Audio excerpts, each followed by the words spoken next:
بسم اللہ الرحمن الرحیم۔ السلام علیکم ورحمۃ اللہ وبرکاتہ۔ اللہم صلی وسلم سیدنا و مولانا محمد وبارک وسلم۔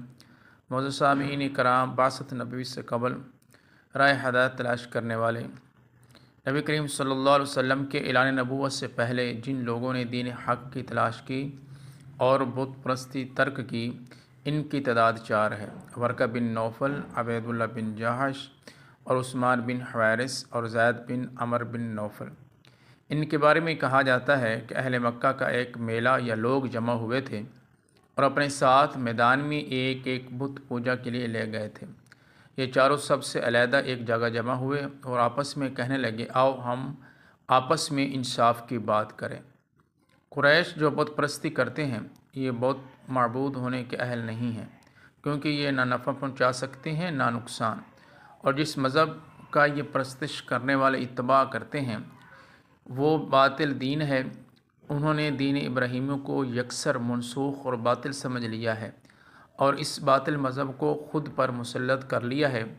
ہم ان کی مطابقت کس طرح کر سکتے ہیں اور ان بتوں کی پرستش کس طرح کر سکتے ہیں؟ آؤ دنیا کو دیکھیں اور دین سیکھتے ہیں۔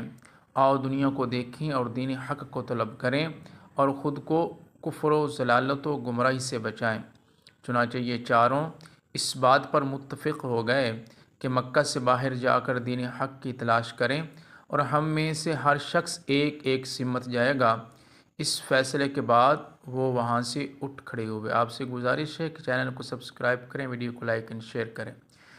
ورقہ بن نوفل ملک شام گئے اور وہاں نصرانیت اختیار کی اور انجیل کی تعلیم حاصل کرنے میں سخت محنت کی اور علم جو ان کا مقصود تھا اس کو حاصل کیا۔ پھر مکہ مکرمہ واپس آ گئے اور دین عیسوی پر قائم رہے۔ جب سید عالم صلی اللہ علیہ وسلم نے اعلان نبوت فرمایا تو یہ مشرف اسلام ہوئے۔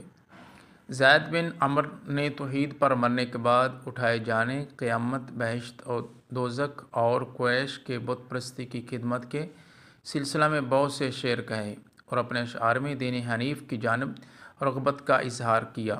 یہ اشعار کتب سیرت میں منقول ہیں۔ زید بن عمر کے بیٹے کا نام سعید بن زید تھا جو حضرت عمر رضی اللہ تعالیٰ عنہ کے رشتے کے عمزاد تھے۔ ایک مرتبہ انہوں نے سید عالم صلی اللہ علیہ وسلم سے عرض کیا، یا رسول اللہ، کیا اللہ تعالیٰ سے زید بن عمر کی مغفرت کے لیے شفاعت فرمائیں گے؟ اس بات کے جواب میں نبی کریم صلی اللہ علیہ وسلم فرمایا، ہاں، وہ روز قیامت ملت ابراہیمی کے ایک فرد کی طرح اٹھیں گے۔ سید عالم صلی اللہ علیہ وسلم نے جناب زید کے سلسلے میں اس خصوصیت کا ذکر اس لیے فرمایا کہ اس دور میں ملت ابراہیمی کا اور کوئی فرد نہ تھا اور وہی تمہارے دین ابراہیمی کے ماننے والے تھے۔ معزز سامعین کرام، 2 شخصیت کا یہاں پہ ذکر کیا ہے۔ انشاءاللہ اس اگلی ویڈیو میں اگلی 2 شخصیت کا ذکر کریں گے جو بعثت نبوی سے پہلے دین ہدایت اور راہ ہدایت حاصل کرنے کے لیے تگ و دو کی اور انہوں نے کوشش کی تھی۔ آخر میں آپ سے گزارش ہے چینل کو سبسکرائب کریں، ویڈیو کو لائک اینڈ شیئر کریں تاکہ آپ تک ہماری اسلامی ویڈیوز پہنچتی رہیں۔ السلام علیکم ورحمۃ اللہ وبرکاتہ۔